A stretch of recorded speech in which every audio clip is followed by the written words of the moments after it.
Sterling Wyatt had everything: money, power, and a skyline empire. But one chance stop at a diner shatters his world. His ex-wife Nia is back and pregnant. With secrets rising, can love rewrite their past?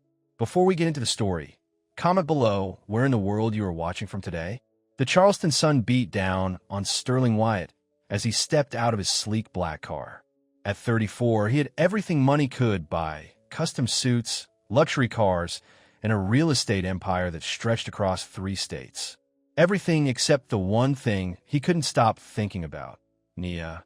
"You sure this place has the best shrimp and grits in Charleston?" asked Greg, one of Sterling's business partners, looking skeptically at the small diner with its faded sign reading Mama BILLIONAIRE. "That's what the locals say," Sterling replied, adjusting his expensive watch. "And if we're going to build in this neighborhood, we need to know what we're dealing with." The truth was, Sterling had picked this spot at random.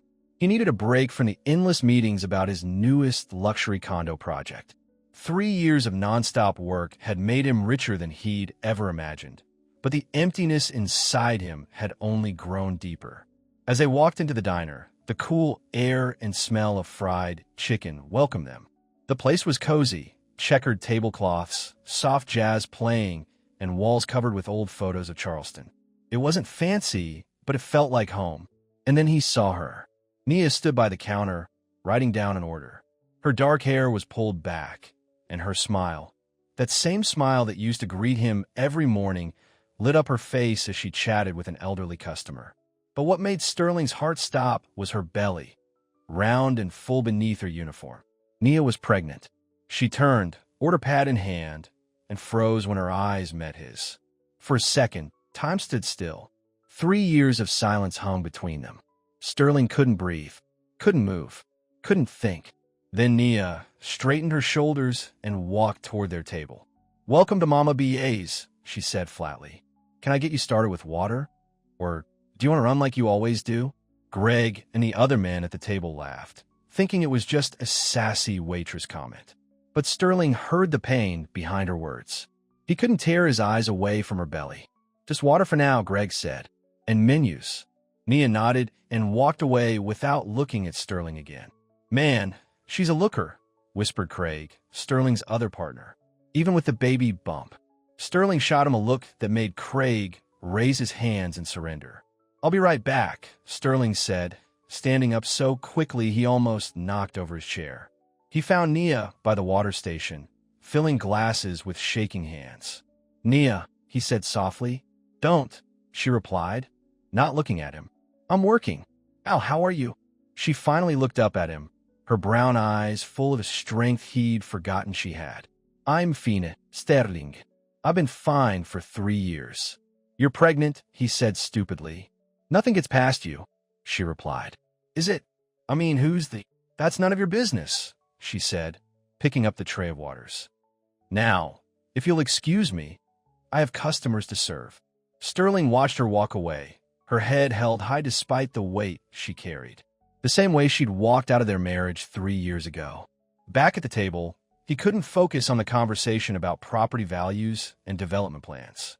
His eyes kept finding Nia as she moved between tables, smiling at customers and writing down orders. She looked tired.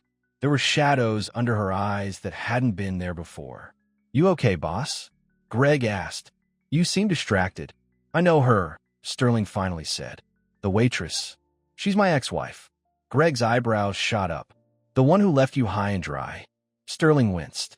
That wasn't how it happened, but it was the story he'd told everyone. Easier than admitting he'd been the one to destroy things.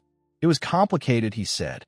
"Well, looks like she moved on," Craig said, nodding toward Nia's belly. "You dodged a bullet there." Sterling gripped his water glass so hard he thought it might break. He wanted to tell Craig to shut his mouth, but the arrival of their food saved him from having to respond. Nia wasn't the one who served them their meals. Instead, a tall, broad-shouldered man with a resemblance to Nia brought their plates. "Shrimp and grits," the man said, placing the plates down with more force than necessary. His name tag read Marcel. Marcel, Nia's older brother. The one who'd never liked Sterling, even before things went bad. Marcel's eyes locked on Sterling. "Enjoy your meal," he said coldly. After the food arrived, Sterling barely touched his plate. His mind was racing with questions. Who was the father of Nia's baby? Was she married now? Was she happy? And why did it hurt so much to see her? "We should get going," Sterling said abruptly, throwing down enough cash to cover the bill and a generous tip. "I've got another meeting." Outside in the hot afternoon sun, Greg put a hand on Sterling's shoulder. "You want to talk about what just happened in there?" "Nothing happened," Sterling said firmly. "Let's focus on the project." But as they drove away, Sterling couldn't stop looking back at the small diner in his rearview mirror. That night, in his penthouse overlooking the Charleston harbor, Sterling poured himself a drink and walked out onto the balcony. The lights of the city twinkled below him, a testament to all he'd built since the divorce. He'd met Nia in college. He was the ambitious business major. She was studying education. They'd fallen hard and fast, getting married just a year after graduation. She believed in him when no one else did, working as a teacher to support them while he built his first real estate deal. When success came, it came like a flood. Suddenly, Sterling was flying all over the country, closing bigger and bigger deals. The money poured in, and he bought Nia everything he thought she wanted: a big house, expensive clothes, fancy vacations. But somewhere along the way, he stopped seeing her. Really seeing her. The fights started small. Nia wanted him home more. Sterling needed to work. She wanted to start a family. He wanted to wait until his empire was secure. Until that final night. The night he'd come home at 2 a.m. from a business trip he'd extended without telling her. The night she'd finally stopped crying and started packing. "I can't do this anymore," she'd said, her voice eerily calm. "I'm not going to spend my life waiting for you to remember I exist." "Don't be dramatic," he'd told her. "This is what success looks like. This is what we wanted." "No, Sterling. This is what you wanted. I just wanted you." He let her walk out the door. Hadn't called the next day, or the day after. His pride wouldn't let him. By the time he realized what he'd lost, the divorce papers had already arrived. And now, 3 years later, she was pregnant with someone else's child. She moved on. Sterling downed his drink and grabbed his phone. His finger hovered over his assistant's number. "Give me everything you can find on Nia Wyatt," he told her when she answered. "Where she lives, where she works, and who she's seeing." The next morning, Sterling sat in his car outside Mama BEA's, watching as Nia arrived for her shift. She walked slowly, one hand supporting her lower back. She looked tired, even from a distance. He hadn't slept all night. His assistant had found very little. Nia was still using her maiden name, Jackson. She'd been working at Mama BEA's for about a year. Before that, she'd been teaching at a local elementary school. There was no record of a marriage, no social media post about a boyfriend or the pregnancy. It was like she'd disappeared from the world, or at least the world Sterling lived in, where everything was documented and shared. As he watched her unlock the diner's side door, Sterling didn't know what he was doing there. What was he going to say to her? What right did he have to ask about her life now? None. But he couldn't stay away. He waited until the breakfast rush was over before going in. The diner was quiet, with just a few tables occupied. Nia was behind the counter, going through receipts. She looked up when the bell over the door jingled, and her face hardened when she saw him. "What are you doing here, Sterling?" "I wanted to talk," he said, taking a seat at the counter. "Just talk." Nia sighed. "I'm working. I can see that. Coffee, please." She poured him a cup, her movements stiff. Up close, he could see the dark circles under her eyes more clearly. She was still beautiful. Pregnancy had given her skin a glow he'd never seen before, but she looked worn down. "How far along are you?" he asked softly. Nia's hand went to her belly automatically. 7 months. 7 months. Sterling did the quick math. That meant she'd gotten pregnant about 6 months after their divorce was finalized. "Are you happy?" he asked. Nia looked at him, really looked at him for the first time. "Why are you here, Sterling? It's been 3 years without a word. And suddenly you care about my happiness?" "I've always cared," he said. She laughed, but there was no humor in it. "Right. That's why you let me walk out and never called. That's why you sent the divorce papers through your lawyer without even talking to me first." Sterling winced. "I made mistakes." "Yes, you did. And now I have a life that doesn't include you. So if you're done with your coffee, I have work to do." Before Sterling could respond, the kitchen door swung open and Marcel emerged, his eyes narrowing when he saw Sterling. "Everything okay out here, Nia?" he asked, crossing his arms. "Everything's fine," Nia said tiredly. Sterling was just leaving. Marcel stared at Sterling. "You heard her." Sterling stood up slowly. "I'd like to talk to you, Nia. Properly. Not here. She doesn't want to talk to you," Marcel said before Nia could respond. "You did enough talking when you threw her out of your life." "Marcel," Nia said softly. "It's okay." She turned to Sterling. "There's nothing to talk about. We've both moved on." Sterling looked at her belly again. "Clearly. Does he make you happy? The father?" Nia's face went carefully blank. "My life is none of your business. Not anymore." With that, she turned and walked into the kitchen, leaving Sterling staring after her. Marcel stepped closer. "Stay away from my sister," he said in a low voice. "She's finally getting her life together after what you did to her. Don't mess that up because you suddenly feel guilty." Sterling looked him in the eye. "I just want to make sure she's okay. She's fine. Better without you. Now leave." Sterling placed a 20 on the counter for the coffee and walked out. But as he got in his car, he knew he couldn't stay away. Seeing Nia again had awakened something in him he thought was long dead. He needed to know who had replaced him in her life. Needed to know if she ever thought about him. Needed to know if there was any chance at all of fixing what he'd broken. Because for the first time in 3 years, Sterling Wyatt realized he was still in love with his ex-wife. Over the next week, Sterling found himself drawn back to Mama BEAs like a moth to flame. Sometimes he sat at a table for a full meal. Other times he just ordered coffee at the counter. Each time, he tried to talk to Nia, and each time, she kept their conversation short and professional. But he noticed things. The way she rubbed her lower back when she thought no one was watching. How she sometimes had to sit down suddenly, as if dizzy. The fact that she was always the first to arrive and the last to leave. And he noticed something else. There was never anyone who came to pick her up. No boyfriend or husband stopping by to check on her. Just Marcel, always watching Sterling with suspicious eyes. On Friday night, Sterling watched from his car as Nia locked up the diner. She looked exhausted, her hand pressed against her back as she walked toward the bus stop. The bus stop. She was 7 months pregnant and taking the bus home at night. Before he could think better of it, Sterling was out of his car and walking toward her. "Let me drive you home," he said. Nia jumped, then frowned when she saw him. "Are you following me now? I just want to help." "You're exhausted, Nia. Let me drive you home." "I'm fine," she said stubbornly. "The bus will be here in a few minutes."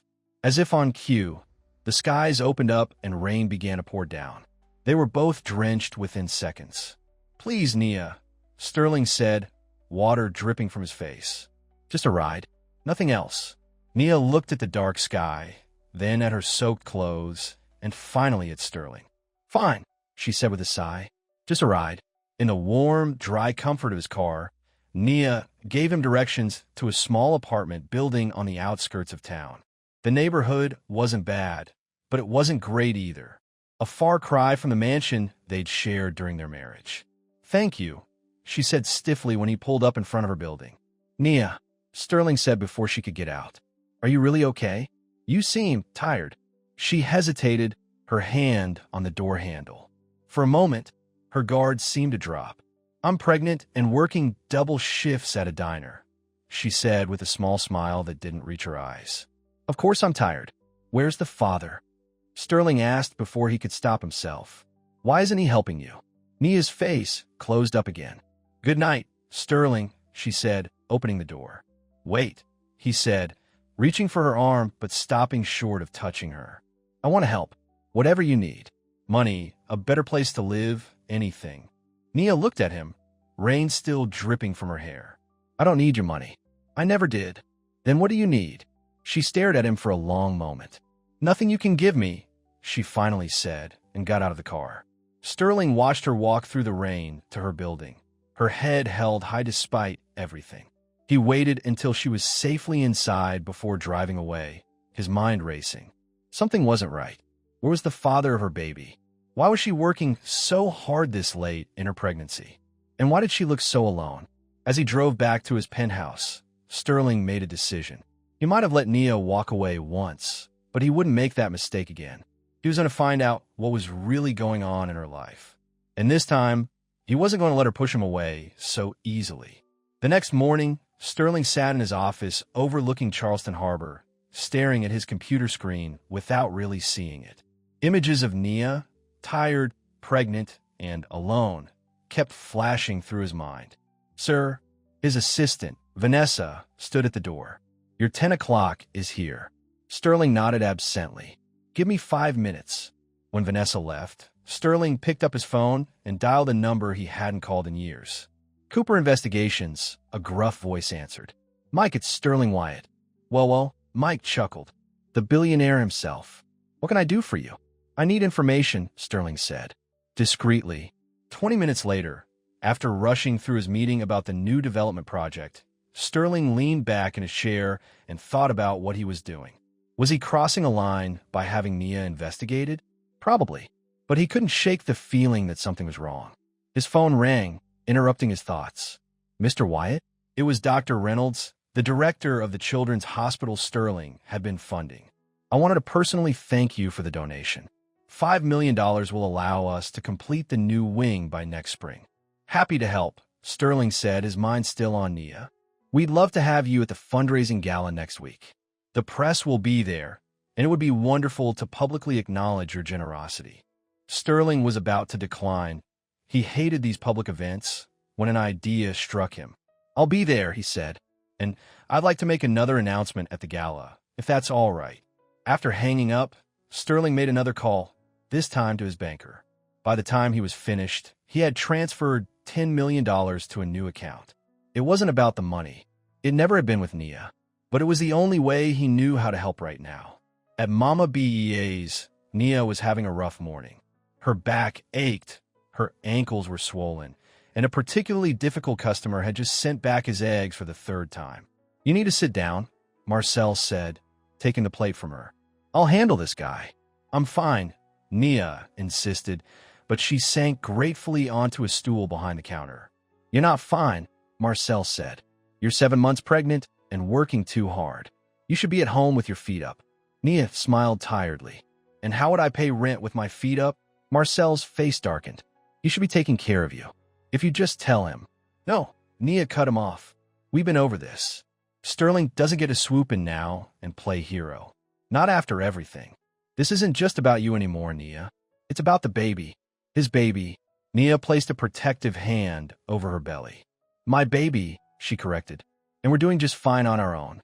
The bell over the door jingled, and Nia looked up to see Sterling walking in. Her heart did that stupid little jump it always did when she saw him, even after everything. He was dressed casually today, just jeans and a button-down shirt, but he still looked like he'd stepped out of a magazine. It wasn't fair, Nia thought, that he could still affect her this way. Morning, he said, sliding onto a stool at the counter. Coffee, please. Nia poured him a cup, trying to ignore the way his eyes followed her movements. You're limping, he observed. I'm Fina. Your ankles are swollen. That happens when you're pregnant, she said flatly. Sterling took a sip of his coffee. You should be off your feet, especially this late in your pregnancy. Thank you, Dr. Wyatt. I hadn't realized you got a medical degree along with your billions. He smiled slightly at that. The first real smile she'd seen from him since he'd walked back into her life. It made him look younger, more like the Sterling she'd fallen in love with all those years ago. Still as stubborn as ever, he said. Still as bossy as ever, she countered. For a moment, it felt like old times, the easy banter they'd once shared. Then reality came crashing back as a sharp pain shot through Nia's lower back. She winced, grabbing the counter for support. Sterling was on his feet in an instant. What is it? What's wrong? Nothing, Nia said through gritted teeth. Just a backache. That didn't look like just a backache. You need to see a doctor. I have a doctor, Sterling, and an appointment next week. Now, if you'll excuse me, I have work to do. She tried to move past him, but another pain hit, stronger this time. Nia gasped, doubling over. Nia. Sterling's arm went around her waist, supporting her. That's it. I'm taking you to the hospital. No, she protested weakly. It's probably just Braxton Hicks. False labor. I'm not taking that chance. Before she could argue further, Marcel appeared from the kitchen. What's going on? He demanded, his eyes narrowing at the sight of Sterling's arm around his sister. She's in pain, Sterling said. She needs to go to the hospital. Marcel's expression shifted from suspicion to concern. Nia? Is it the baby? I'm fine, Nia insisted, but her face was pale and drawn. Just need to sit down for a minute. I'm taking her to the doctor, Sterling said firmly. Right now? Marcel hesitated, clearly torn between his distrust of Sterling and his concern for Nia. Fine, he finally said, but I'm coming with you. No, Nia said, straightening up despite the pain. Someone has to stay and run the diner. I can't afford to lose this job, Marcel. Nia, please, just call Dr. Bennett and tell her I'm coming in. Sterling can drop me off. Marcel looked like he wanted to argue, but another customer walked in, the bell jingling cheerfully. Go, he told Nia. I'll handle things here. And you, he pointed at Sterling. You better take care of her. I will, Sterling promised, his arms still supporting Nia as they walked slowly to the door.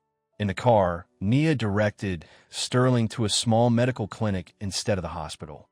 The waiting room was crowded, but when Nia gave her name, the receptionist immediately showed them to an exam room.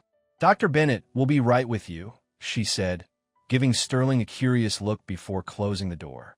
You should sit, Sterling said, gesturing to the exam table. Nia eased herself onto it, one hand pressed against her back. You don't have to stay, she said. I can get a cab back. I'm not leaving, Sterling said firmly. Before Nia could respond, the door opened and a middle-aged woman with kind eyes and graying hair walked in. Nia, she said warmly, then paused when she saw Sterling. I see you brought someone with you today. This is Sterling, Nia said, not meeting the doctor's eyes. He's an old friend. Dr. Bennett's eyebrows rose slightly. I see, she said, in a tone that suggested she saw quite a bit. Marcel called and said you were having pain? Nia nodded. Lower back, and some cramping. How long has this been going on? Just today, Nia said, then hesitated. Well, maybe a little yesterday, too. Nia, Dr. Bennett said reproachfully. We talked about this. You need to be honest with me, especially now. Nia sighed. Fine, it's been happening on and off for a few days. But it got worse this morning. Dr. Bennett nodded. Let's take a look. Sterling started to leave the room, but Nia caught his hand. Stay, she said softly. Please. Surprised, he nodded and moved to stand by her head while Dr. Bennett examined her. Your blood pressure is elevated, the doctor said with a frown, and you're showing signs of early labor. But it's too soon, Nia said, fear creeping into her voice. I'm only at 30 weeks. Which is why we need to stop it, Dr. Bennett said firmly. I'm putting you on strict bed rest, Nia. No work, no stress, nothing but lying on your left side and drinking plenty of fluids. Nia's face fell. I can't do that, Dr. Bennett. I need to work. The bills are less important than this baby, the doctor interrupted. I'm serious, Nia. If you don't rest, you could deliver prematurely. And while we have excellent NICU facilities, I'd rather not have to use them for your baby. Tears filled Nia's eyes. But how am I supposed to live? My job doesn't offer paid leave. I'll take care of it, Sterling said quietly. Both women turned to look at him. No, Nia said immediately. Absolutely not. Nia, be reasonable. You need to rest, and I can help. Let me do this. I don't want your money, Sterling. Then consider a loan, he said. Pay me back when you're able. But right now, you need to think about the baby. Dr. Bennett looked between them curiously. I'll give you two a moment, she said, slipping out of the room. When they were alone, Sterling moved to stand in front of Nia. Please, he said softly. Let me help you. Nia wiped away a tear. Why? Why now, after 3 years? Because I care about you, he said simply. I always have. She looked at him for a long moment. This doesn't change anything between us, she finally said. And it's just until the baby is born. Then we go back to our separate lives. Relief washed over Sterling's face. Whatever you want. The important thing is that you rest and stay healthy. Dr. Bennett returned with a prescription and strict instructions for Nia to call if the pain returned or got worse. Bed rest means bed rest, she emphasized. Now I'll just do one load of laundry, or I'll just stand and cook a quick meal. Your job right now is growing that baby, nothing else. Nia nodded, defeated. I understand. As they left the clinic, Sterling's mind was already racing with plans. He needed to find Nia a better place to stay, someplace where he could make sure she was properly taken care of. But he knew suggesting that now would only make her withdraw again. Take me home, Nia said tiredly. I need to call Marcel and tell him I can't come back to work. Let me talk to him, Sterling offered. I'll explain the situation. Nia looked like she wanted to argue, but exhaustion won out. Fine, she sighed. But don't be surprised if he tells you where to stick your offer. Sterling pulled up in front of Nia's apartment building with a growing sense of unease. The neighborhood looked even worse in daylight. Peeling paint, broken concrete steps, and a general air of neglect. You live here? He asked before he could stop himself. Nia's jaw tightened. Not all of us have penthouse views, Sterling. He helped her up the 3 flights of stairs to her apartment, his concern growing with each labored step she took. By the time they reached her door, Nia was breathing heavily, her face pale. The apartment itself was small but clean, just a living room with a kitchenette, a tiny bedroom visible through an open door, and what he assumed was a bathroom. There were no luxury items, no fancy electronics, nothing that wasn't absolutely necessary. But there were books, stacks of them on every surface. And on one wall, a collection of framed photos. Sterling's heart clenched when he recognized several of them. Pictures of him and Nia in happier times. You should lie down, he said, guiding her to the worn couch. Nia sank onto it gratefully. There's some water in the fridge, she said. Could you? Sterling found the small refrigerator nearly empty except for some fruit, a carton of milk, and a few bottles of water. He grabbed one and brought it to her, then sat in the chair opposite the couch. You can go now, Nia said after taking a long drink. I'll be fine. I'm not leaving you alone, Sterling said firmly. Not when you might go into labor. Now, give me Marcel's number so I can call him. Nia looked like she wanted to argue, but another wave of discomfort crossed her face, and she relented, giving him the number. Marcel answered on the first ring. Nia, is everything okay? It's Sterling, he said. Nia's at home resting. The doctor put her on strict bed rest until the baby is born. There was a long pause. Let me talk to my sister, Marcel finally said. Sterling handed the phone to Nia, who explained the situation in short, tired sentences. When she was finished, she handed the phone back to Sterling. Marcel wants to talk to you, she said. Outside, Sterling stepped into the hallway, closing the apartment door behind him. What are your intentions here? Marcel demanded without preamble. I just want to help, Sterling said. Nia needs someone to take care of her right now. And you think that should be you? After what you did to her? Sterling sighed. I know I hurt her. I know I don't deserve her forgiveness. But right now, I'm just concerned about her health and the baby's. Marcel was quiet for a moment. Do you know about the baby? He finally asked. Sterling's heart skipped a beat. What about the baby? Another long pause. Nothing, Marcel finally said. Look, I can't leave the diner right now, but I'll come by after my shift. Just make sure she rests. And Sterling, yes, don't hurt her again. She's been through enough. The line went dead before Sterling could respond. He stared at the phone, Marcel's words echoing in his head. Do you know about the baby? What did that mean? Was there something wrong with the baby? Or was there something about the baby's father that Marcel thought he should know? Sterling went back inside to find Nia asleep on the couch, one hand resting protectively on her belly.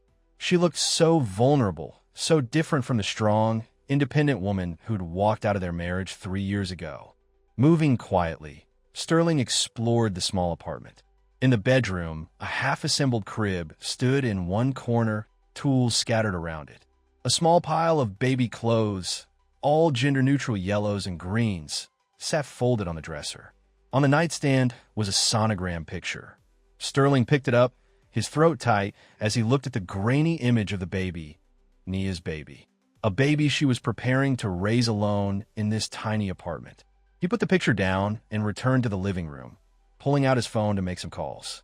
First to Vanessa, his assistant, with instructions to have groceries delivered, then to his lawyer about the new account he'd set up. By the time Nia woke up an hour later, Sterling had a plan. "How are you feeling?" he asked as she stirred. "Better," she admitted, sitting up carefully. "The pain has stopped." "Good." Sterling sat beside her on the couch. "Nia, we need to talk about what happens next." She immediately tensed. "I told you I don't want your money." "It's not about money," he said, though of course it partly was. "It's about making sure you and the baby are safe and healthy. This apartment isn't suitable. There's no elevator, the neighborhood isn't secure, and you need someone to help you while you're on bed rest." "I can't afford anything else," Nia said flatly. "And before you offer to pay for it, the answer is no." Sterling took a deep breath. "What about the baby's father? Can't he help?" Nia looked away. "He's not in the picture." "Why not? Doesn't he know about the baby?" "It's complicated," she said softly. "Uncomplicated for me," Sterling pressed. "Who is he, Nia? Why isn't he taking care of you?" Nia's eyes flashed with sudden anger. "Like you took care of me? You, who were never home, who missed every anniversary, who couldn't even be bothered to call when I left." Sterling recoiled as if she'd slapped him. "That's not fair, isn't it? You want to know why the father isn't around? Because he made it very clear that his work, his money, his image were more important than me." Sound familiar? Before Sterling could respond, there was a knock at the door. He opened it to find a delivery man with several bags of groceries. "Delivery for Wyatt," the man said. Sterling took the bags and tipped the man generously. When he turned around, Nia was watching him with a mixture of irritation and amusement. "You ordered groceries? You had nothing in your fridge," he said defensively, carrying the bags to the kitchenette. "And you need to eat properly." Nia shook her head. "I can't believe you sometimes." Sterling began unpacking the bags: fresh fruit, vegetables, milk, bread, and other essentials. "Look," he said without turning around. "I know you don't want my help. I know you think you can do this all on your own. But the reality is you need someone right now. If not me, then who? Marcel works just as many hours as you do."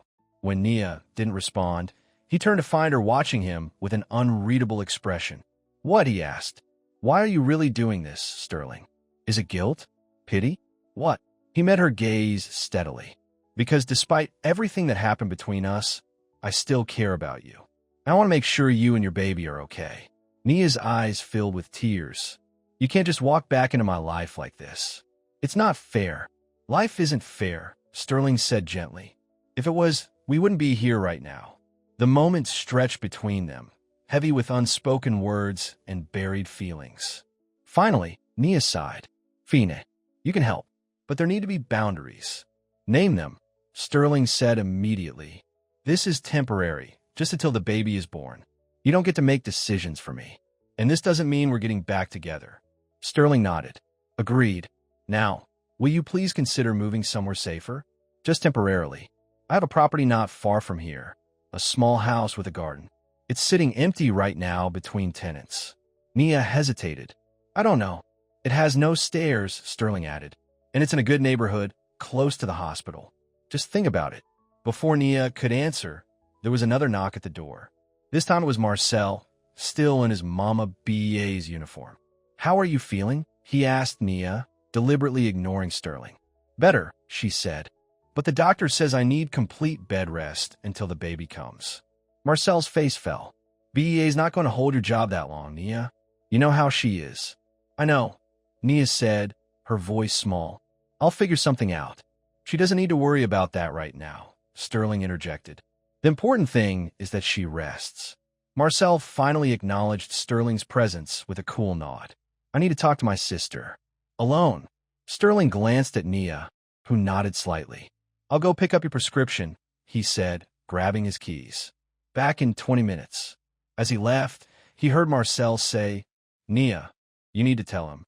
This has gone on long enough." "Tell him what?" Sterling wondered as he walked to his car. What secret was Nia keeping from him?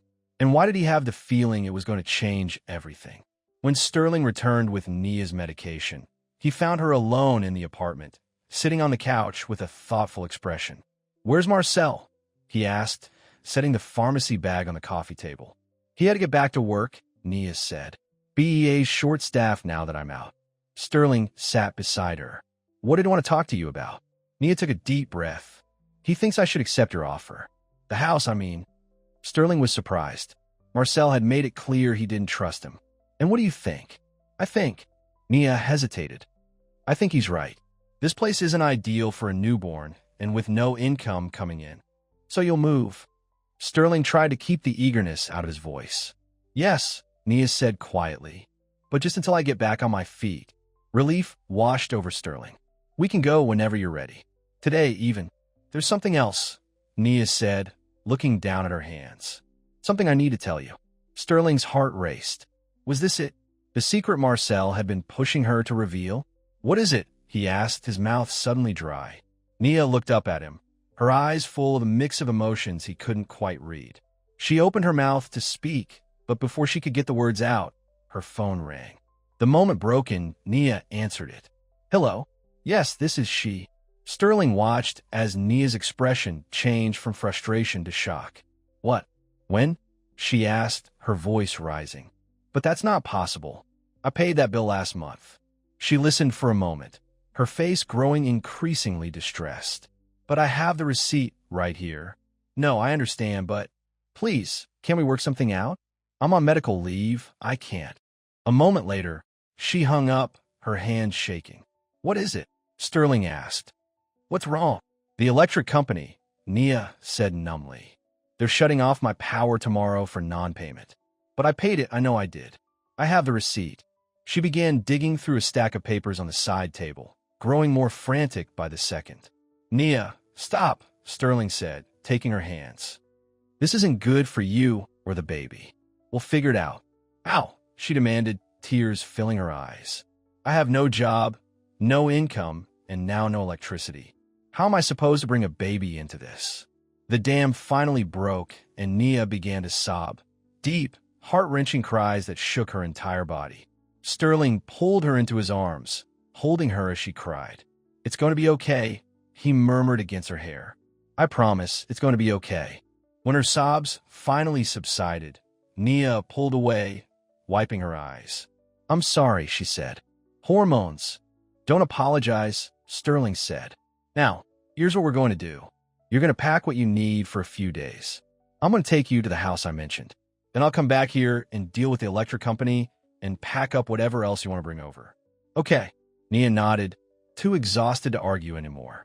As Sterling helped her gather her things, he couldn't help but wonder about what she had been about to tell him before the phone rang. Whatever it was, it had seemed important. But right now, getting Nia somewhere safe and comfortable was all that mattered. The rest could wait. What Sterling didn't know was that the truth was much closer than he realized. And soon, there would be no more hiding it. Because the baby Nia carried, the baby that had brought them back together after 3 years apart, was his. The small house Sterling had offered was nothing like the mansion he and Nia had shared during their marriage. But with its single-story layout, bright rooms, and peaceful garden, it was exactly what Nia needed right now. This is it, Sterling said, carrying Nia's suitcase into the cheerful living room.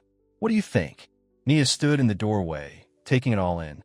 The furniture was simple but comfortable, with soft blue cushions and warm wooden tables. Sunlight streamed through large windows, and through the back doors, she could see a patio surrounded by flowering plants. It's beautiful, she admitted. Who lives here usually? No one right now, Sterling said, setting her bag down. I bought it as an investment property, but I've been waiting for the right tenant. He didn't mention that he'd called his assistant from the car and had her arrange for a cleaning service, grocery delivery, and a nurse to check on Nia daily. Some things were better revealed gradually. The bedroom is this way, he said, leading her down a short hallway. There's a bathroom attached, and a smaller room next door that would work as a nursery.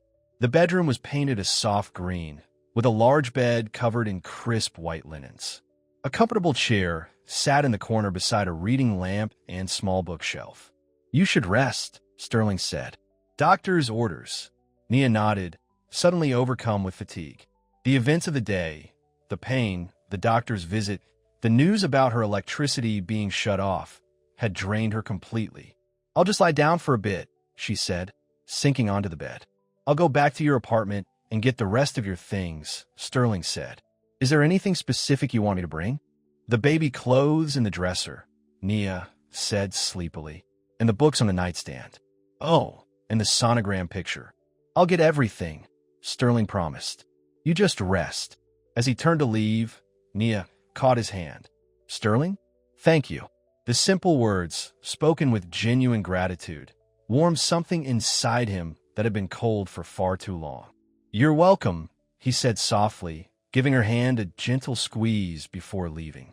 Back at Nia's apartment, Sterling set about gathering her belongings. He packed her clothes, the baby items, her books and photos, and anything else that seemed important. The whole time, his mind kept circling back to what Marcel had said. Nia, you need to tell him. Tell him what? That the baby's father was a deadbeat? That there were complications with the pregnancy? Or was it something else entirely? As he was carefully wrapping the sonogram picture in tissue paper, his phone rang. Mr. Wyatt? This is Mike Cooper, the private investigator. With everything that had happened, Sterling had almost forgotten he'd hired him. Mike, what have you found? Not much yet, Mike said.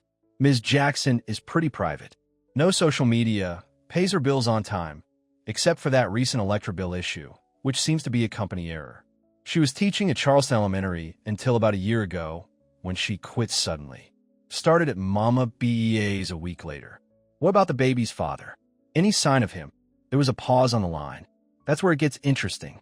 There's no record of her dating anyone in the past 3 years. No boyfriend, no significant other that anyone knows about. Sterling frowned. That can't be right. She's pregnant. I'm just telling you what I found, Mike said. Or rather, what I didn't find. As far as I can tell, there's been no man in her life since you. A chill ran down Sterling's spine. That's impossible, he said, but his mind was already racing. Keep digging. There has to be something you're missing. After hanging up, Sterling sat on Nia's bed, trying to make sense of what he'd just heard. No man in her life for 3 years. Then who was the father of her baby? Unless. He quickly calculated the timing.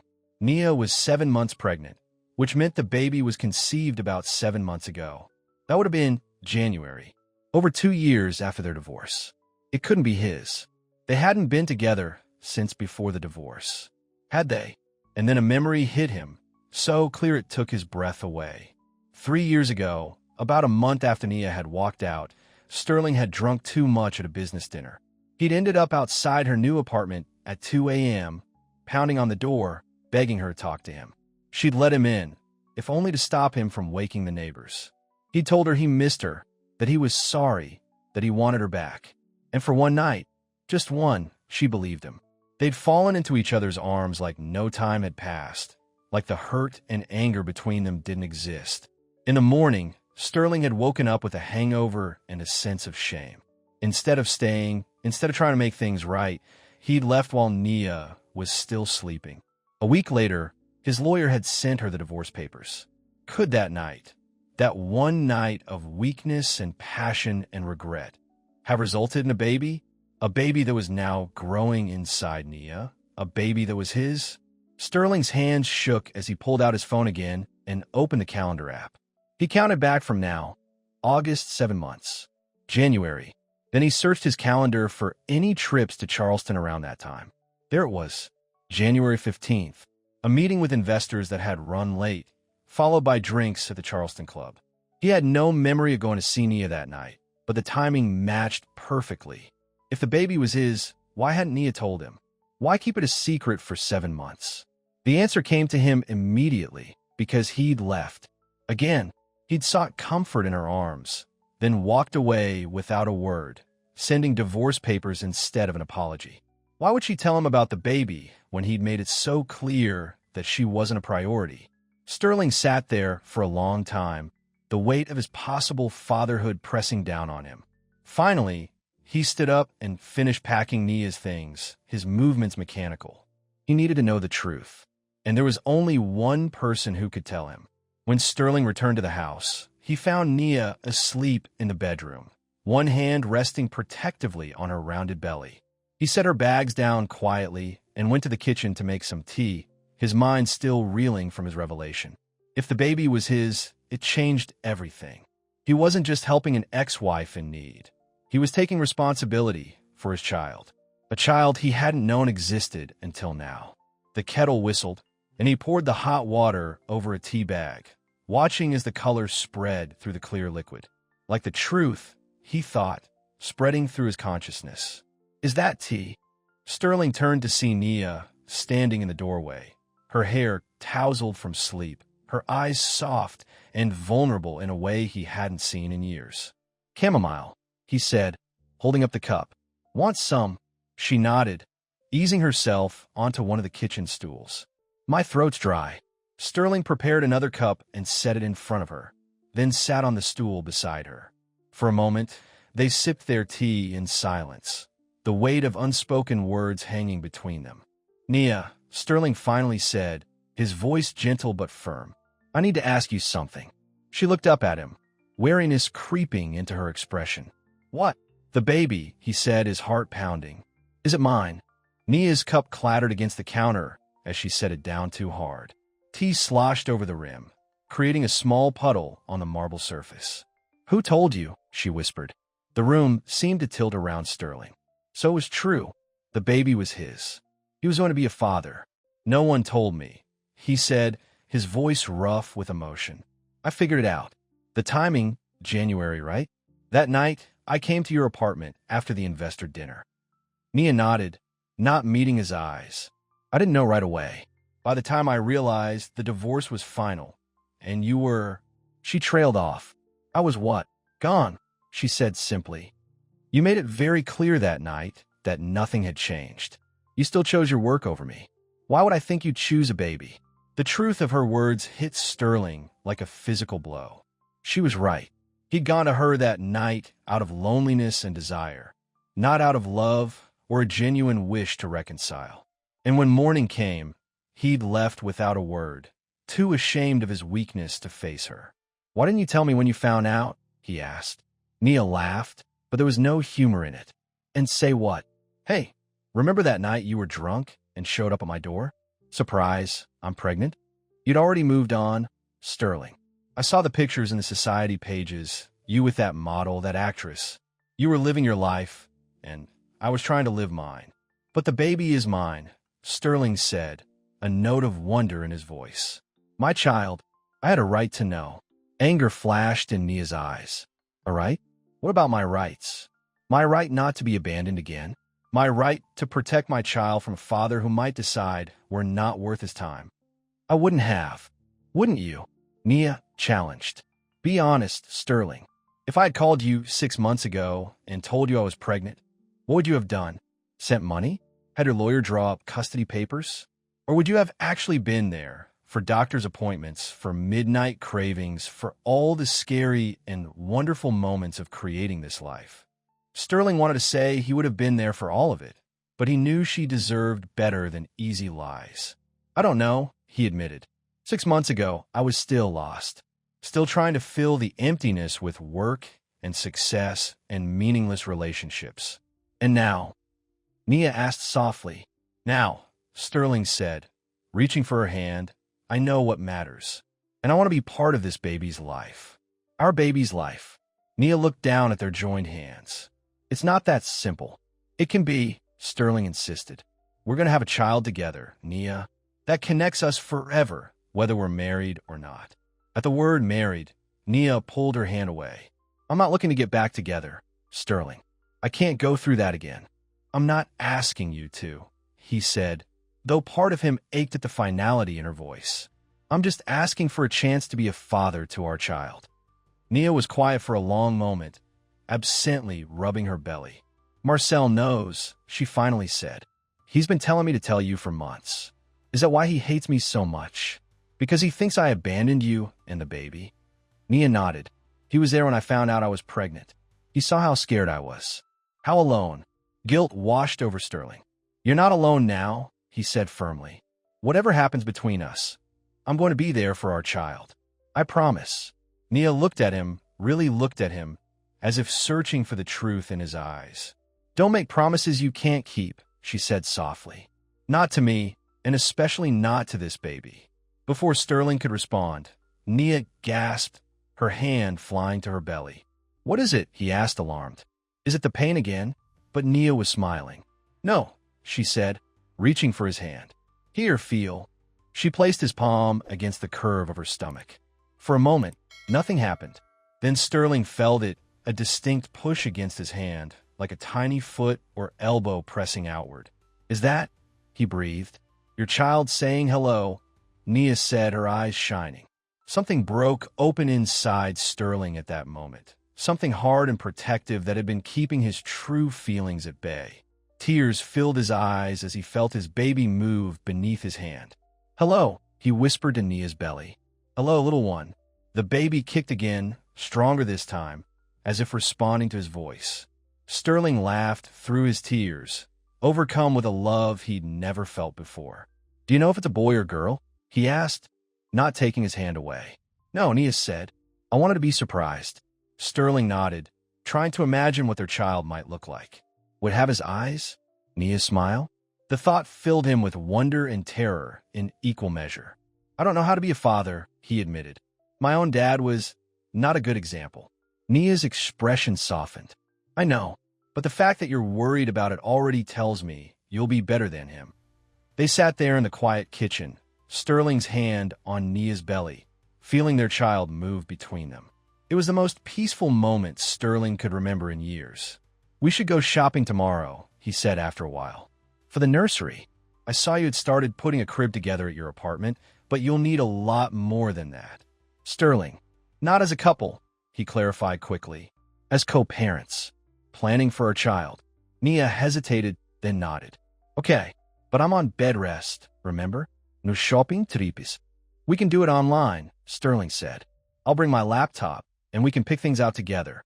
It was a small step, but an important one. A step toward building some kind of relationship.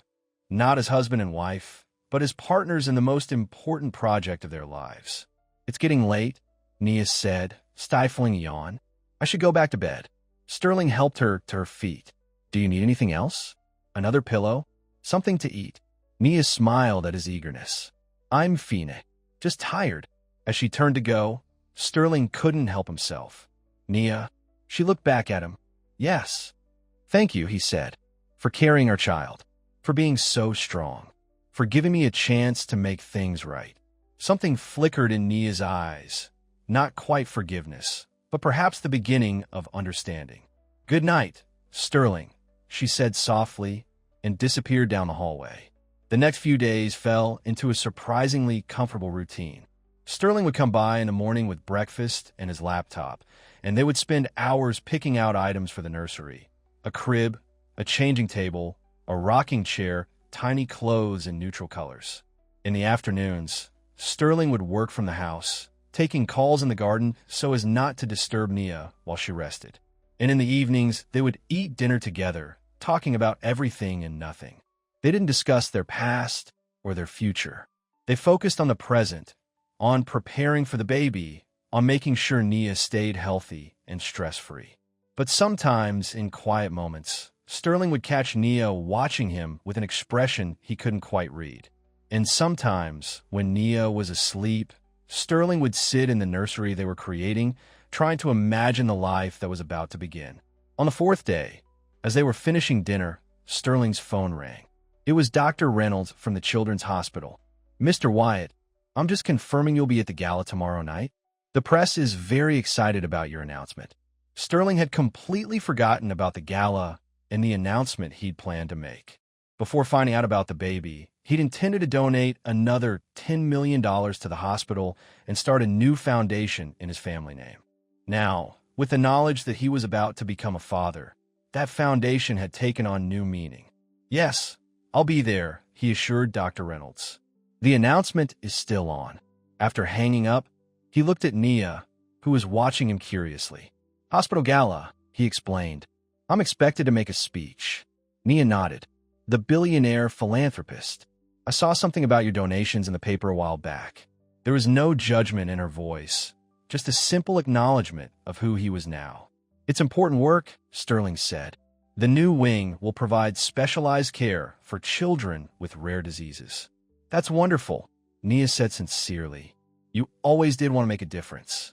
It was the first time she'd referenced their shared past in a positive way, and it gave Sterling a spark of hope. "Would you come with me?" he asked suddenly. "To the gala?" Nia's eyebrows shot up. "Are you serious? I'm 7 months pregnant and on bed rest." "Dr. Bennett said you could have short outings as long as you're mostly sitting down," Sterling pointed out. "And there'll be plenty of doctors there if anything happens."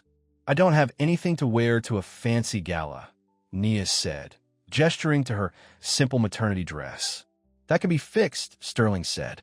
"Say yes." Nia hesitated, clearly torn. "Why do you want me there?"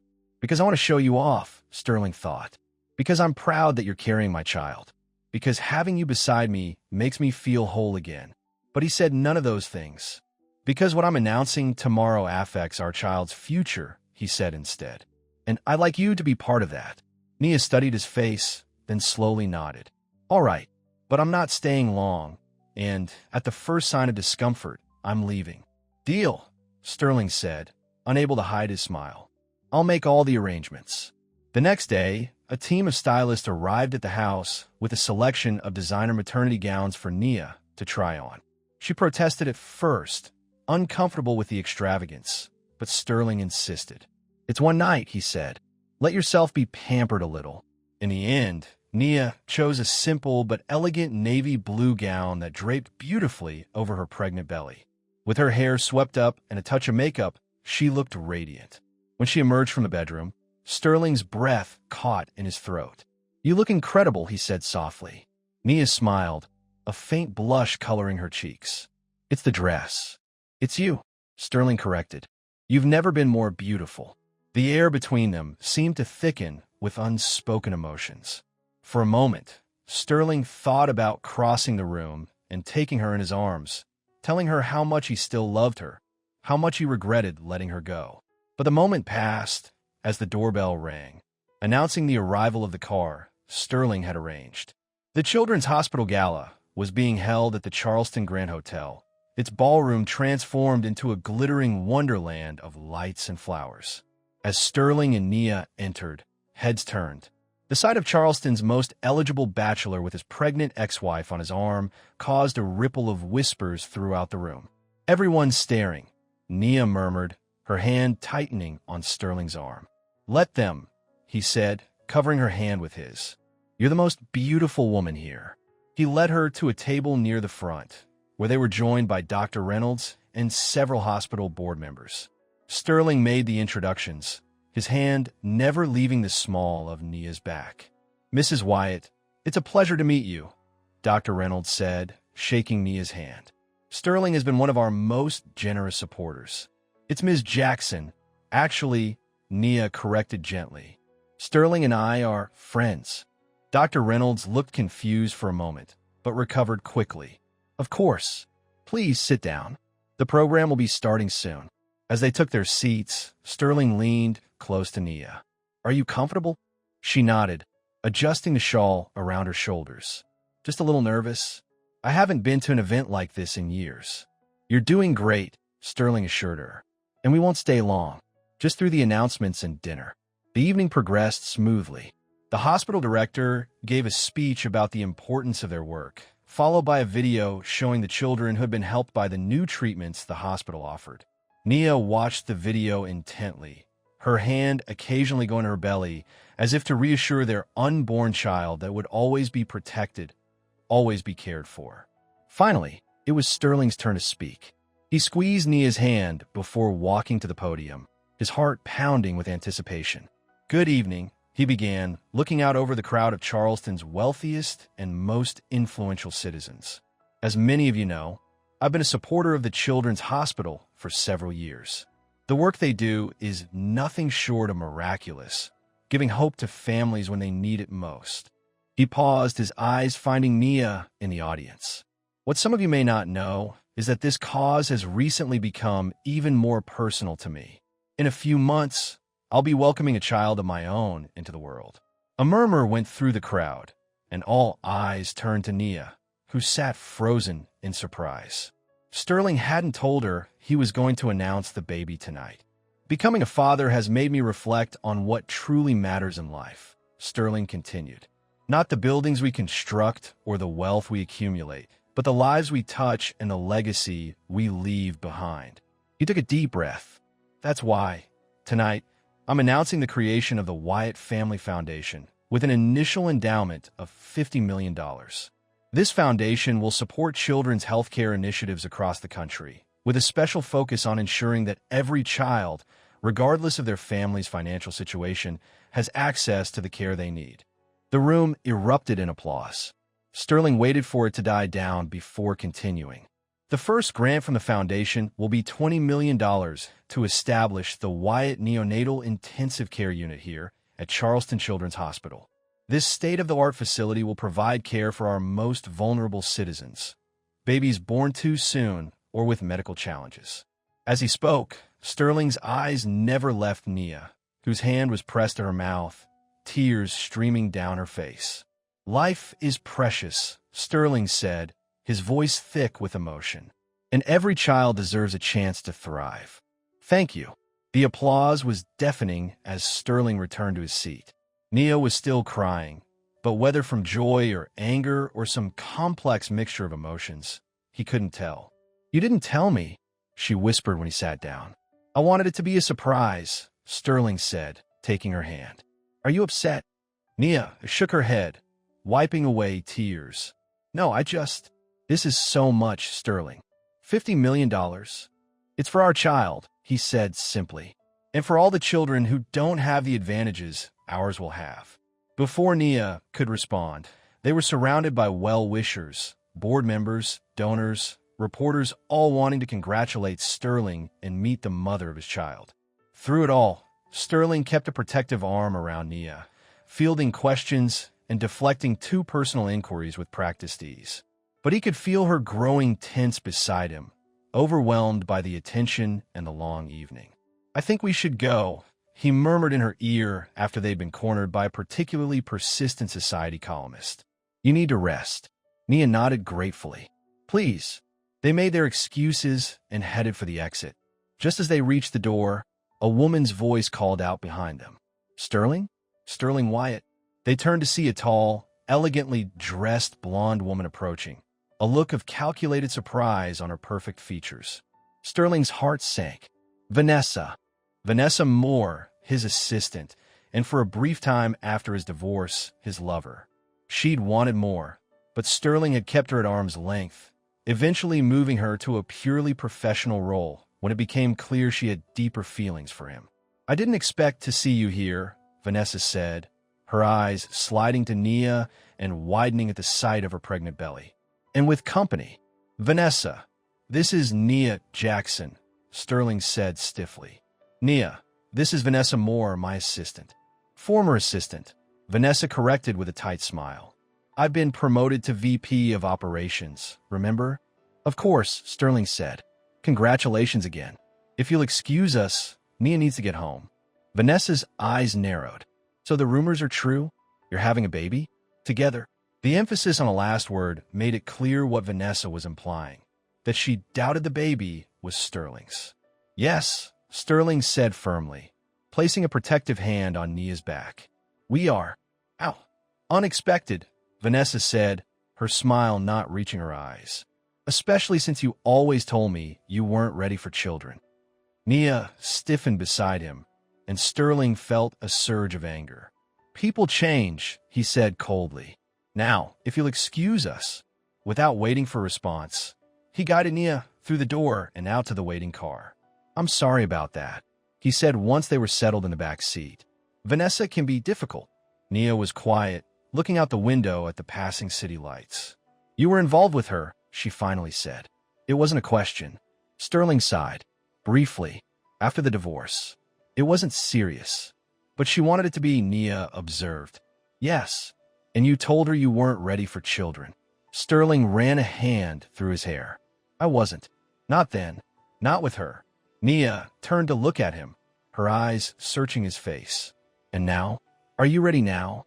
It was the question that had been hanging between them since the moment Sterling learned the baby was his. Was he really ready to be a father? To put someone else's needs before his own? To be the kind of man his own father had never been? Yes, he said, with a certainty that surprised even him. "I'm ready now. For our child. For whatever comes next." Nia nodded slowly, as if coming to a decision. "I believe you," she said softly. "I don't know if I can trust you with my heart again, Sterling. But I do believe you'll be a good father." It wasn't everything Sterling wanted, but it was a start. A foundation they could build on, just like the one he'd announced tonight. "That's enough for now," he said, reaching for her hand in the darkness of the car. To his surprise and joy, she let him take it, their fingers intertwining as they drove through the Charleston night toward home. What neither of them knew was that their newfound peace was about to be shattered. Because Vanessa Moore wasn't just Sterling's former lover. She was a woman scorned, with access to his calendar, his emails, and enough information to cause serious trouble. And she had just realized exactly how to hurt Sterling Wyatt where it would pain him most, through Nia and their unborn child. The morning after the gala, Sterling arrived at the house earlier than usual, carrying a bakery box filled with Nia's favorite pastries and a thick folder of paperwork. "Morning," he called, letting himself in with the key she'd given him a few days ago. "I brought breakfast." He found Nia in the nursery, sitting in the newly delivered rocking chair, surrounded by shopping bags and boxes. She'd been up early, unpacking the baby items they'd ordered online. "You're supposed to be resting," Sterling said, leaning against the doorframe. "Doctor's orders, remember?" Nia smiled, rubbing her belly. "I couldn't sleep. Too much excitement last night, I guess." Sterling's announcement at the gala had made the morning news. Charleston's billionaire developer was having a baby and founding a children's charity worth $50 million. The business channels were speculating about what this meant for Wyatt Enterprises, while the society pages were filled with photos of Sterling and Nia at the event, analyzing everything from her dress to the way he kept his hand protectively at her back. "How are you feeling today?" Sterling asked, setting the bakery box on top of a dresser, still wrapped in plastic. "Good," Nia said. "No pain, no contractions. Just a very active baby." She patted her belly. "I think someone enjoyed all the excitement too." Sterling smiled, crossing the room to kneel beside the rocking chair. "May I?" he asked, holding his hand above her belly. Nia nodded, and Sterling placed his palm gently against her. The baby kicked immediately, as if recognizing its father's touch. "Strong," Sterling murmured, awing his voice. "Just like its mother." Nia's eyes met his, and for a moment, the air between them seemed charged with possibility. Then she looked away, breaking the spell. "What's in the folder?" she asked, nodding toward the papers he'd set aside. Sterling sat back on his heels. "Some things we need to discuss." "About the baby." Wariness crept into Nia's expression. "What kind of things?" "Legal things," Sterling said carefully. "Financial arrangements. I had my lawyers draw up some papers." "Of course you did," Nia interrupted, her voice cooling. "Always the businessman." Sterling sighed. "Nia, this isn't about business. It's about making sure you and the baby are taken care of, no matter what happens between us." "And what is happening between us, Sterling?" Nia asked, her eyes challenging. "Last night you announced to all of Charleston that we're having a baby. You created a foundation in our family name. You made it sound like we're together. Would that be so terrible?" Sterling asked softly. Nia looked away. "We tried that once. It didn't work. We were different people then," Sterling said. "I was different, focused on the wrong things." "And you're different now?" Nia asked skeptically. "After what, 2 weeks of playing house?" The words stung, but Sterling knew he deserved them.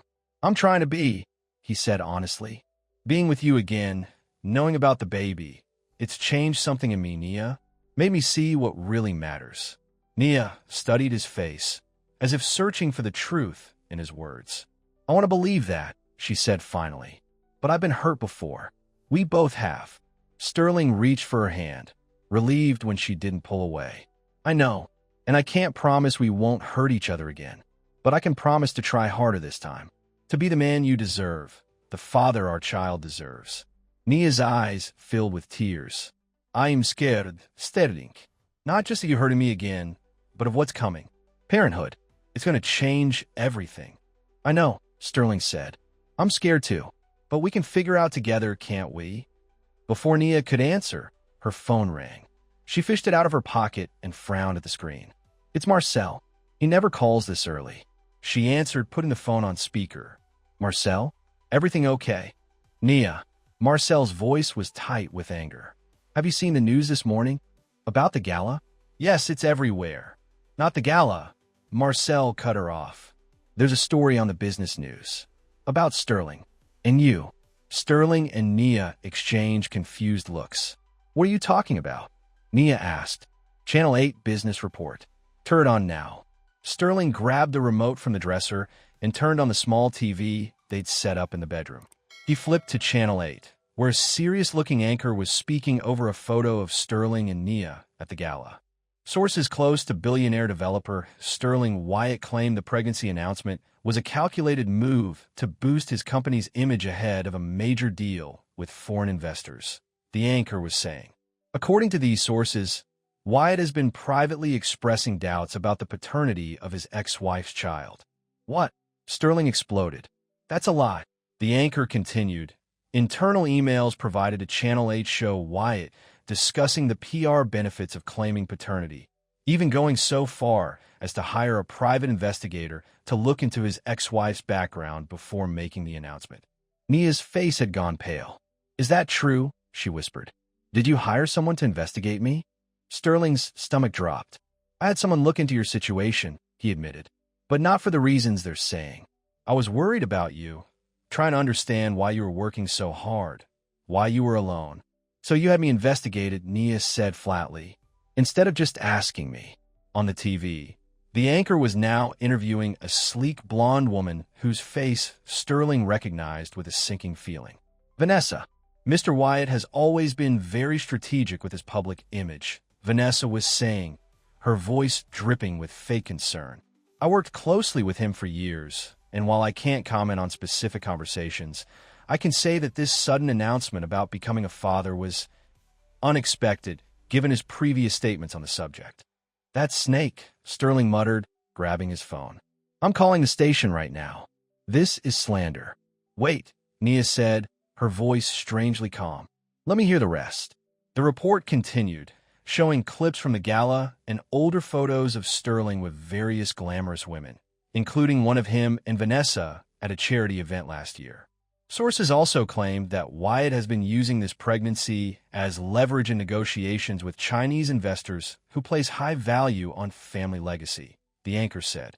The timing of last night's announcement about the Wyatt Family Foundation, which coincides with the final stages of a billion-dollar development deal in Shanghai, has raised eyebrows in business circles. The phone in Nia's hand crackled as Marcel's voice came through. Nia, are you still there? I'm here, she said faintly. Don't believe that garbage, Marcel said fiercely. I'm coming over. No, Nia said. I'm fine. I need some time to think. I'll call you later. She hung up and turned to Sterling, her eyes hard. Is any of that true? Are you using this baby, our baby, for a business deal? No, Sterling said vehemently. Absolutely not. Nia, you have to believe me. This is Vanessa's doing. She was angry last night when she saw us together. She must have gone to the press with these lies. But you did hire an investigator, Nia pressed, and you're working on a deal with Chinese investors. I remember you mentioned it last week. Sterling ran a hand through his hair in frustration. Yes, but the two things aren't connected. The foundation, the announcement, that was about our family, not about business. Nia stood up slowly, one hand bracing her back. I need you to leave, she said quietly. Nia, please. Now, Sterling, she said, her voice breaking. I can't do this right now. I need to think. Sterling wanted to argue, to stay and make her understand that the news report was nothing but lies and manipulation. But the look on Nia's face, hurt, betrayed, shutting down, told him that pushing now would only make things worse. Okay, he said, his heart heavy. I'll go. But Nia, please don't make any decisions based on that garbage. Let me fix this. Let me prove to you that none of it is true. Nia just shook her head, turning away from him. Please go. With leaden feet, Sterling walked out of the nursery, out of the house, and into the bright morning sunlight that now seemed to mock his darkening mood. Everything had been going so well. They had been finding their way back to each other, slowly but surely. And now this. Vanessa's revenge, carefully calculated to hit where it would hurt most. As he got into his car, Sterling's sadness hardened into resolve. He wasn't going to let Vanessa destroy what he and Nia were rebuilding. He wasn't going to lose his family again. This time he would fight. In his office downtown, Sterling was on the warpath. He'd already called his lawyers, demanding they pursue every possible legal action against the news station and Vanessa. He'd issued a strong denial to the press. And now he was facing Vanessa herself, who sat across from him with an expression of false innocence. "How could you do this?" Sterling demanded. "After everything I've done for you?" "I don't know what you're talking about," Vanessa said coolly. "I was simply approached by a reporter with some questions, and I answered honestly." "Honestly?" Sterling spat the word. "You implied that I'm using my child, my family, for business purposes, that I've been lying about being the father." There wasn't a word of truth in that entire interview. Wasn't there? Vanessa's perfect facade cracked slightly, revealing the bitterness beneath. "You told me you weren't ready for a family, Sterling. You told me you didn't want the complication of children. And then suddenly your ex-wife shows up pregnant, and you're all in? What was I supposed to think?" "That people change," Sterling said. "That circumstances change." Vanessa laughed harshly. "Well, that you're lying. To her, to the public, maybe even to yourself." Sterling leaned forward, his voice dangerously low.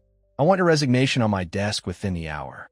And if you ever come near my family again, if you speak a single word about Nia or our child to anyone, I will use every resource at my disposal to make you regret it." Something in his tone must have finally gotten through to her, because Vanessa's expression faltered. "You really care about her," she said, sounding surprised. "After everything, after all this time." "I love her," Sterling said simply. "I always have." Vanessa stood up, smoothing her skirt. "Well, then I hope it works out for you. But the damage is already done, Sterling. The story is out there. And even if you deny it, people will always wonder." After she left, Sterling sat at his desk, staring at the phone.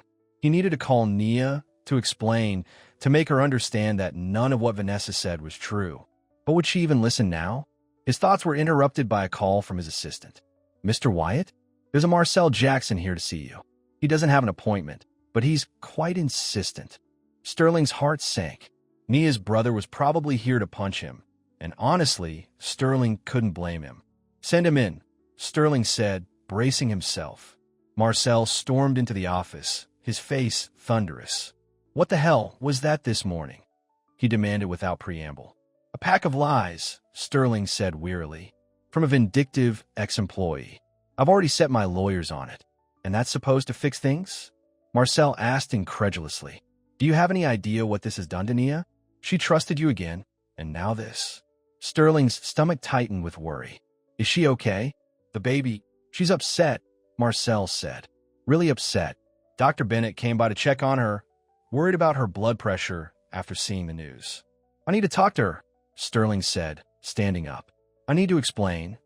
"She doesn't want to see you," Marcel cut him off. "I don't blame her. You had her investigated, Wyatt.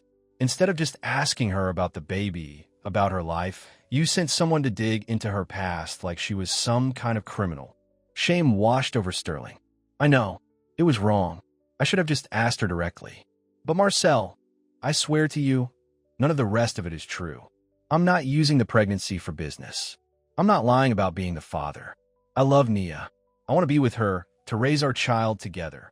Marcel studied him for a long moment. "You know, when Nia first told me she was pregnant, I wanted her to tell you right away. Even after everything, I thought you had a right to know. But she was scared." "Of what?" "Of exactly this," Marcel said, gesturing vaguely toward the window, where the city of Charleston lay spread out below them. "Of being dragged into your world of money and power and publicity. Of being hurt again. And now look what's happened." Sterling ran a hand over his face. "I never wanted this. I just wanted her back." "Maybe it's not about what you want," Marcel said. "Maybe it's about what she needs." The words hit Sterling like a physical blow. Marcel was right. He'd been focused on what he wanted, Nia back in his life, a chance to be a father, a ready-made family. But had he really considered what Nia needed? What would make her happy? "Tell me what to do," Sterling said, his voice rough with emotion. How do I fix this? Marcel looked surprised at the question, as if he hadn't expected Sterling to ask for help. I don't know if you can, he said honestly. But if you really love her, if you really want to be part of this baby's life, then you need to prove it. Not with grand gestures or public announcements, but with the day-to-day stuff. The hard stuff. I will, Sterling said firmly. Whatever it takes. Marcel nodded slowly. I'll tell her you want to talk. That's all I can do. The rest is up to her. After Marcel left, Sterling sat alone in his office, thinking about what it would truly mean to put Nia and their child first. It would mean changes, big ones. It would mean rethinking everything about how he lived his life, how he ran his business, how he defined success. Was he ready for that? 3 weeks ago, the answer would have been no. But now, faced with the prospect of losing Nia and their baby, Sterling knew with absolute certainty that he was. With renewed determination, he picked up his phone and began making calls. 2 days passed with no word from Nia. Sterling had tried calling, texting, even sending flowers, but she remained silent. The only update he received came from Marcel, who assured him that she was physically fine, just thinking things through. Meanwhile, Sterling had been busy, very busy. The plan he'd set in motion was radical, even for him, but it felt right. For the first time in his adult life, he was making decisions based not on profit or power, but on what would bring him true happiness. On the third day, as Sterling was finalizing the details in his office, his assistant knocked on the door. Mr. Wyatt? There's a Dr. Bennett on the phone for you. She says it's urgent. Sterling's heart stopped. Dr. Bennett was Nia's doctor. Put her through, he said, grabbing the phone. Dr. Bennett? Is everything okay? Is it Nia? The baby? Mr. Wyatt, Dr. Bennett's calm voice came through the line. I'm calling from Charleston Memorial Hospital. Nia has gone into labor. But it's too early, Sterling said, panic rising in his throat. She's only at 32 weeks. Yes, which is why she's here, Dr. Bennett said. We're monitoring her closely, but premature labor at 32 weeks is manageable. The baby's lungs are developed enough, and Nia is doing well so far. I'm on my way, Sterling said, already grabbing his keys. Tell her I'm coming. Mr. Wyatt, Dr. Bennett said carefully. Nia asked me not to call you. Her brother is with her. But I felt, as the father, you had a right to know. Sterling's steps faltered. She doesn't want me there. She's upset and scared, Dr. Bennett said gently. And labor is intense. Perhaps give her some time. But Sterling was already shaking his head, though the doctor couldn't see him. No, he said firmly. I'm not missing the birth of my child. Tell her I'm coming, and if she still doesn't want to see me when I get there, I'll wait in the hallway. But I'm going to be there. Without waiting for a response, Sterling hung up and rushed out of the office, shouting instructions to his assistant as he went. The drive to the hospital was a blur of anxiety and anticipation. Sterling ran every red light he dared, praying that he wouldn't be too late, that Nia would let him in, that their baby would be healthy despite the early arrival. At the hospital, he rushed to the maternity ward, where a nurse directed him to the waiting area. Ms. Jackson is in delivery room 3, she told him. But only one support person is allowed in, and her brother is with her. I'm the father, Sterling said desperately. Please, I need to see her. The nurse looked sympathetic but firm. I understand, sir, but those are the rules. Unless the mother specifically requests you. Sterling, he turned to see Marcel stepping out of a room down the hall, his face drawn with worry. Marcel, Sterling rushed toward him. How is she? The baby? She's in labor, Marcel said. It's going fast. The doctor says that's normal with premature births sometimes. They're getting ready to move her to delivery. I need to see her, Sterling said. Please, Marcel. I know she's angry with me, but I can't miss this. I can't miss the birth of my child. Marcel hesitated, then nodded. Come on, but be prepared. She's in pain and not exactly happy right now. He led Sterling to the room where Nia was being prepped for delivery. She lay on the bed, her face contorted in pain as a contraction gripped her. When it passed, she opened her eyes and saw Sterling. What is he doing here? She demanded, glaring at Marcel. He has a right to be here, Nia, Marcel said gently. It's his baby, too. I don't want him here, Nia said, but her voice lacked conviction. Another contraction hit, and she cried out, reaching instinctively for support. Sterling was at her side in an instant, taking her hand. I'm here, he said softly. I'm right here. To his surprise, Nia didn't pull away. Instead, she gripped his hand tightly as the pain washed over her. I'm still mad at you, she gasped when the contraction ended. I know, Sterling said, brushing damp hair from her forehead. You can yell at me all you want later. Right now, let's focus on bringing our baby into the world. A team of nurses entered the room, followed by Dr. Bennett. It's time to move to delivery, the doctor announced. The baby is coming fast. As they wheeled Nia's bed toward the delivery room, Sterling walked alongside, still holding her hand. Marcel followed a few steps behind. Only one support person in delivery, a nurse reminded them. Nia looked between her brother and Sterling, indecision clear on her face despite the pain. It's okay, Marcel said, squeezing her shoulder. You should be there. I'll be right outside. Gratitude flooded Sterling as Marcel stepped back, allowing him to follow Nia into the delivery room. The next hour was the most intense of Sterling's life. Nia's labor progressed rapidly, each contraction bringing them closer to meeting their child. Sterling stayed by her side, holding her hand, wiping her brow, murmuring encouragement even when she cursed him and swore she'd never forgive him for doing this to her. And then, suddenly, it was time to push. You can do this, Sterling told Nia, supporting her back as she bore down. You're the strongest person I know. You've got this. With a final, powerful push and a cry that seemed to come from her very soul, Nia brought their child into the world. It's a girl, Dr. Bennett announced, holding up a tiny, red-faced infant who immediately let out a surprisingly strong wail. A daughter, Sterling breathed, tears streaming down his face. We have a daughter. The medical team quickly assessed the baby, wrapping her in a blanket before placing her on Nia's chest. She's small but healthy, Dr. Bennett assured them. Good lungs, good color. She'll need some time in the NICU because of her early arrival, but she's doing remarkably well.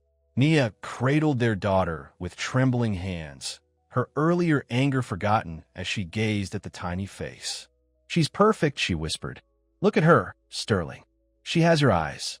Sterling leaned closer, overwhelmed by the sight of his daughter.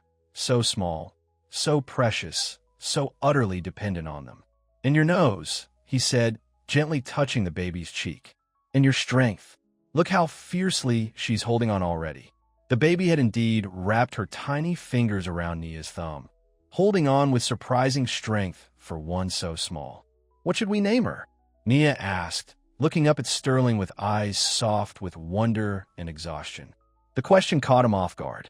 After everything, the news story, Nia's anger, the uncertainty of the past few days, she still wanted him to help name their child. What about Grace, he suggested. Because that's what she is, a grace we didn't deserve but were given anyway. Tears filled Nia's eyes as she nodded. Grace, she repeated, looking down at their daughter. Grace Wyatt. Grace Wyatt Jackson, Sterling corrected. Both our names. Both of us, together. Nia looked up at him, a question in her eyes. Together? Before Sterling could respond, a nurse approached. We need to take baby Grace to the NICU now, she said gently. Standard procedure for premature infants. Mom and Dad can come visit once she's settled. As they took the baby away, Nia's face crumpled with exhaustion and emotion. I don't want her to be alone, she said, tears spilling down her cheeks. She won't be, Sterling promised. I'll go with her. You rest, and I'll stay with Grace until you can join us. Nia nodded, her eyelids heavy. Sterling, she said as he turned to follow the nurse. We still need to talk. About everything. I know, he said, and we will. But right now, all that matters is Grace. In the NICU, Sterling sat beside his daughter's incubator, marveling at her tiny perfection.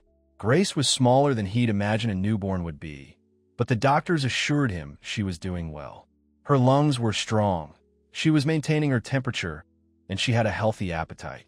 She's a fighter, a nurse told him with a smile. Just like her mama. Sterling couldn't stop staring at her, at the delicate fingers with their microscopic nails, at the wisp of dark hair that curled on her forehead, at the way her little chest rose and fell with each breath. "I promise you something, Grace," he whispered, reaching through the opening in the incubator to touch her hand.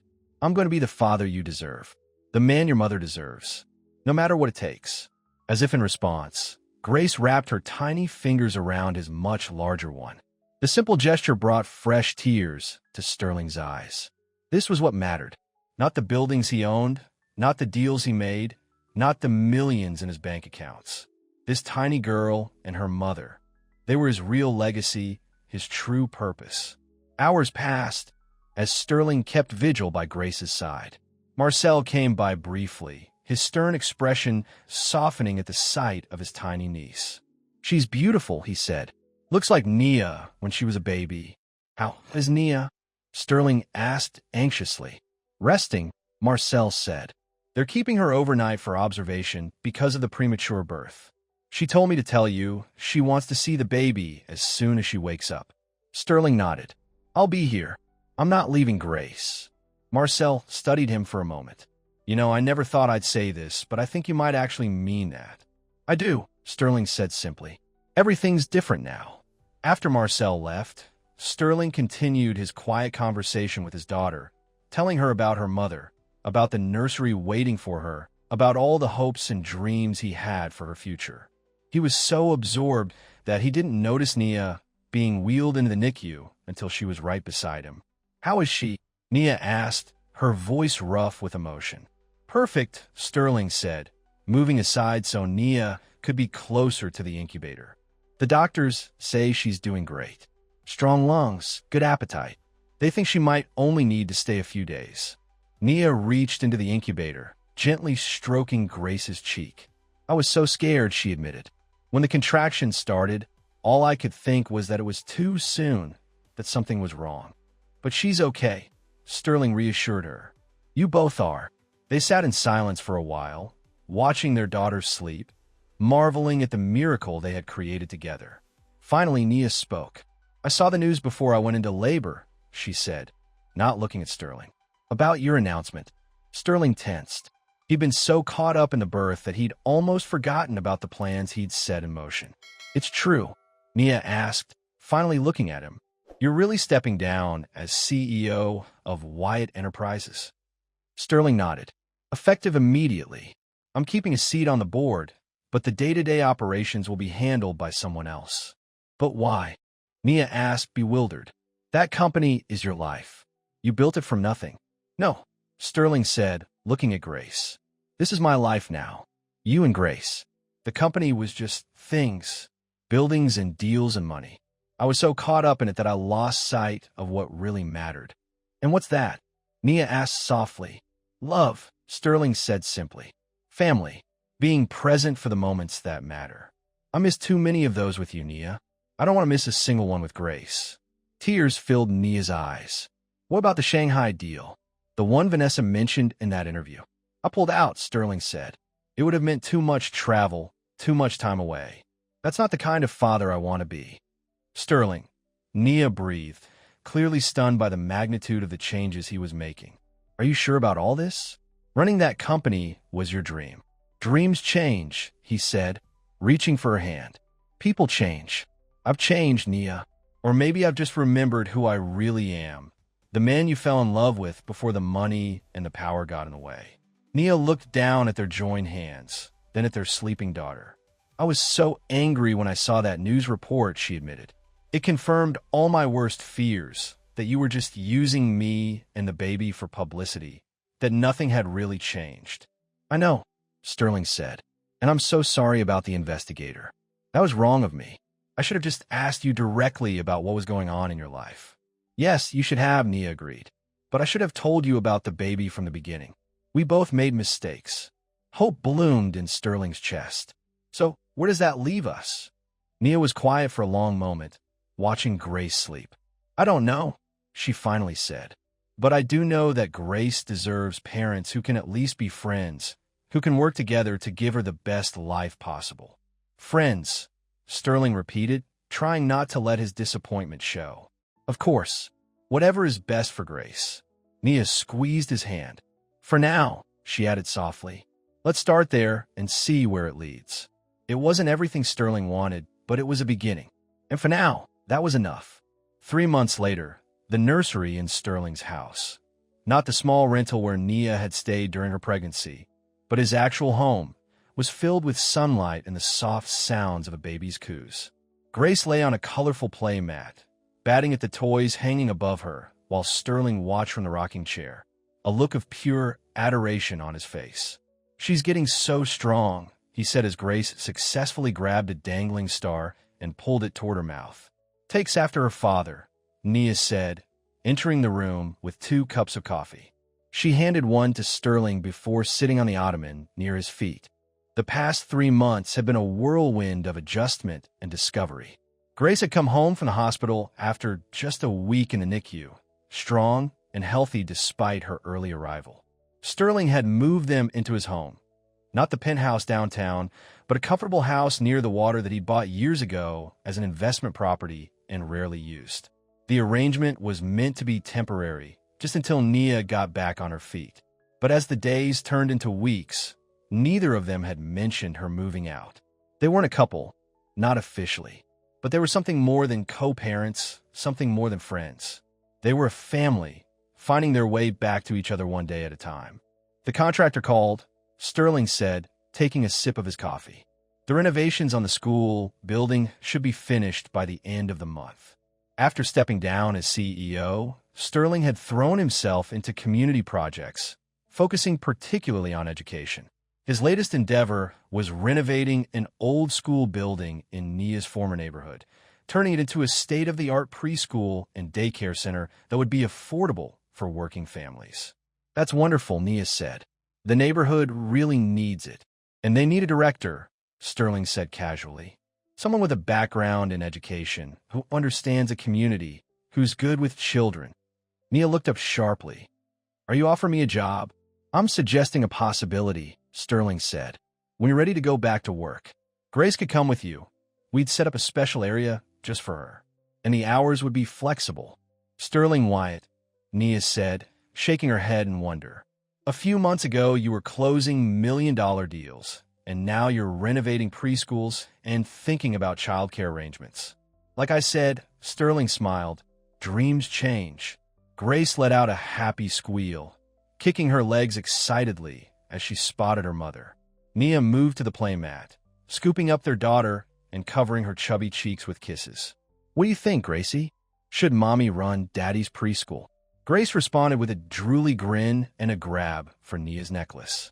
I'll take that as a yes, Sterling laughed. As he watched Nia with their daughter, Sterling felt a familiar ache in his chest, the longing to make their unusual arrangement permanent, to ask Nia to be his wife again. But he promised himself to be patient, to let her set the pace of their reconciliation. I've been thinking, Nia said, settling Grace on her lap. It's silly for me to keep my apartment when I'm here all the time anyway. Grace's things are all here, and it would be easier if we just lived here permanently. Sterling finished, trying to keep the hope out of his voice. If the offer still stands, Nia said, suddenly uncertain.